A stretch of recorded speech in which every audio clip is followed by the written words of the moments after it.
Hello mga kakusina! Ako po ulit si Ate Angel ng Kusina ni Angel, and for today's video, tuturuan ko na naman po ulit kayo ng another dessert recipe na napakadali lang, kaya't panoorin nyo na po ang buong video dahil madali lang po ito. So una, naglagay lang tayo sa aking saucepan nitong Menu Magic na green jelly powder. After po noon, maglalagay lang tayo dyan ng 3 cups of water and make sure na hindi pa po nakabukas yung apoy sa ating kalan. After adding ng ating water, siguraduhin lang po natin na natunaw ng maigi yung ating green jelly powder. Kapag napansin nyo po, natunaw na yan, pwede na po nating buksan yung ating apoy sa ating kalan over medium to low heat, and then hihintayin lang po natin kumulo yung ating jelly mixture.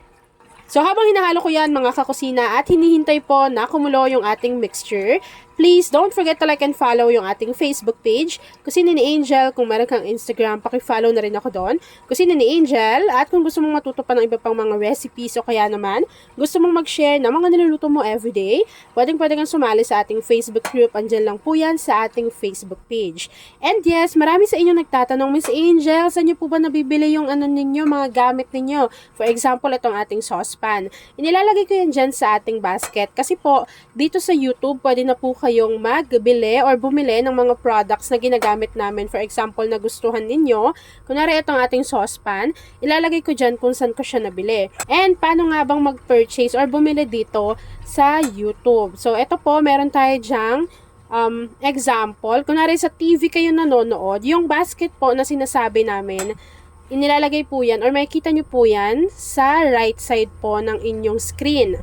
Pero kapag sa cellphone naman kayo nanood, makikita nyo naman po siya sa left side. At ayan na nga mga kakasina, once na kumukulo na po yung ating mixture, isalin lang po natin ito sa lagayan. Tapos po, hintayin lang natin yung mag-set at mag-firm. And then, gawin na po natin yung next procedure. Kapag nag-set na yung niluto natin na green jelly, so hiniwa ko lang yan into cubes, ganito lang yan kaliliit. Tapos po, ilagay nyo lang yan sa inyong lianeras. And then, gawin na natin yung ating mixture. Diyan sa ating kaserola or sa ating saucepan, maglalagay lang po ako nito isang sachet ng Menu Magic na buko strips flavor. So siguraduhin ninyo na hindi pa nakabukas yung apoy sa inyong kalan. Alam nyo ba, itong si Menu Magic, di ba sobrang tagal ko na yung pinapakita sa inyo, kasi po malasang malasa talaga yung kanilang mga jelly powder. After po noon, maglagay lang tayo dito ng 3 cups of water. Siguraduhin na hindi pa nakabukas yung apoy sa ating kalan kasi kakailanganin pa po nating tunawin ng maigi yung ating jelly powder.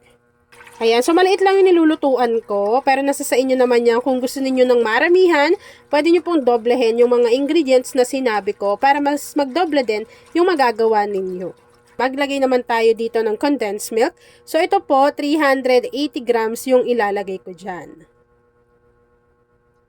Yan. Maglalagay naman po tayo dito ng 1 can or 370 ml ng evaporated milk. So, ilagay nyo lang yan dyan lahat sa ating kasirola or sa ating saucepan. And then, maglagay na rin po kayo dyan at least half teaspoon ng vanilla essence or vanilla extract. Kapag nahalo na po natin ng maigi yung ating mga ingredients and natunaw na ng maigi yung ating jelly powder at wala na rin namumuong condensed milk dyan, pwede na po nating buksan yung ating apoy sa ating kalan over medium to low heat, and then lulutuin lang po natin ito hanggang sa makita po natin na kumukulo na yung ating mixture. So, ayan, itatransfer lang po natin to dito. Kapag napuno na po natin yan, hihintayin lang natin yung mag-set at mag-firm. And then, after po nun, ipapakita ko na sa inyo kung ano yung natapos nating easy dessert recipe na pwede ninyong lutuin at ihanda sa kahit anong klaseng okasyon. At ayun na mga kakusina, once na nag-set na or nag-firm na yung ating dessert recipe, this time, pwede na po natin yang i-enjoy!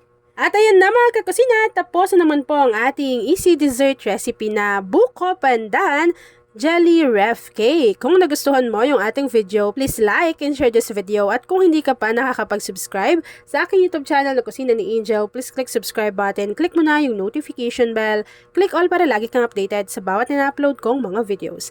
Yan lang mga kakusina. Thanks for watching and enjoy this video.